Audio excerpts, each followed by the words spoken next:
আমরা অনেক মন্দিরে যাই, সেখানকার সুন্দর সুন্দর আর্টওয়ার্ক দেখে আপ্লুত হই, কিন্তু অনেকেই হয়তো জানি না যে তাদের মধ্যে অনেকগুলো কিন্তু কৃষ্ণনগরে তৈরি হয়েছে বা কৃষ্ণনগরের শিল্পীরা সেই মন্দিরে গিয়ে সেটি নির্মাণ করেছেন।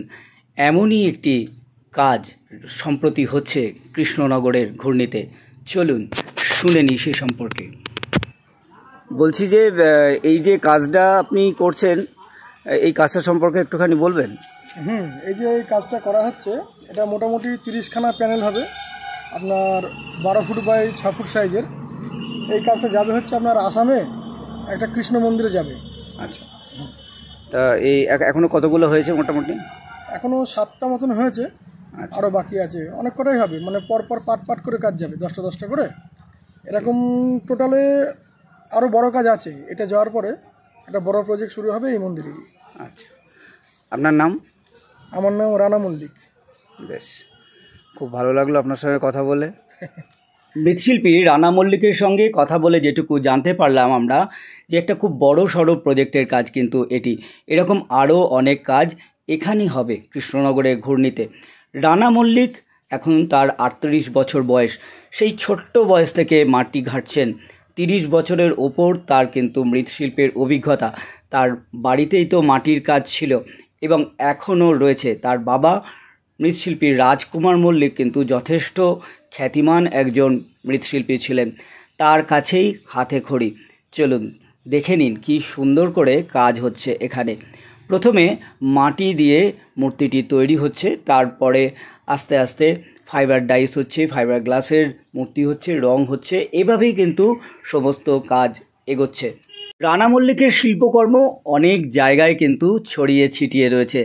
আমরা কিন্তু সেসবের খোঁজ খবরও রাখি না। যেমন ধরুন যে অযোধ্যার রাম মন্দির, সেখানেও রানা মল্লিকের হাতের ছোঁয়া রয়েছে। নতুন যে পার্লামেন্ট হয়েছে, তাতে যে সমুদ্র মন্থন দেখানো হয়েছে, সেটিও কিন্তু রানা মল্লিকের হাতের ছোঁয়ায় একেবারে সুন্দর বাংময় হয়ে উঠেছে।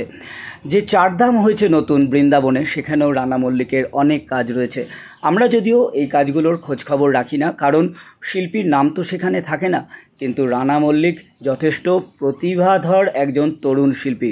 কাজের প্রতি আগ্রহ, একনিষ্ঠ মনোভাব এবং একটা ভালোবাসা শিল্পের প্রতি, কৃষ্ণনগরের মৃৎশিল্পের প্রতি, তাই কিন্তু রানা মল্লিককে এতটা পথ এগিয়ে নিয়ে এসেছে এবং এত বড় বড় কাজ তিনি করতে পারছেন।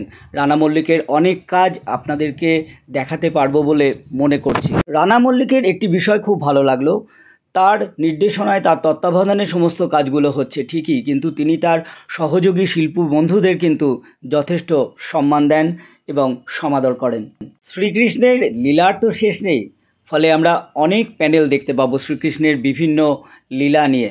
আমরা খুব আশাবাদী। দেখুন, এই দেখুন ননিচুরির দৃশ্য তৈরি হচ্ছে। এইভাবেই কিন্তু বাংময় হয়ে উঠছে একটির পর একটি শ্রীকৃষ্ণের জীবনালেখ্য। আমাদের তো ভীষণ ভালো লেগেছে। দেখুন কি সুন্দরভাবে কাজটা চলছে। একক কাজ নয়, সবাই মিলে কিন্তু একটি টিম ওয়ার্ক। এটা কিন্তু একটা খুব ভালো দিক। ভারতের পশ্চিমবঙ্গের নদিয়া জেলার সদর শহর কৃষ্ণনগর, আর কৃষ্ণনগরের ঘূর্ণি মৃৎশিল্পের জন্যে জগৎ বিখ্যাত। সেখানেই দেখুন উদার প্রকৃতির বুকে কি সুন্দর কাজ করার মনোরম পরিবেশ। সেখানেই রানা মল্লিক একের পর এক সুন্দর সুন্দর সৃষ্টিকর্মে রত হয়ে আছেন।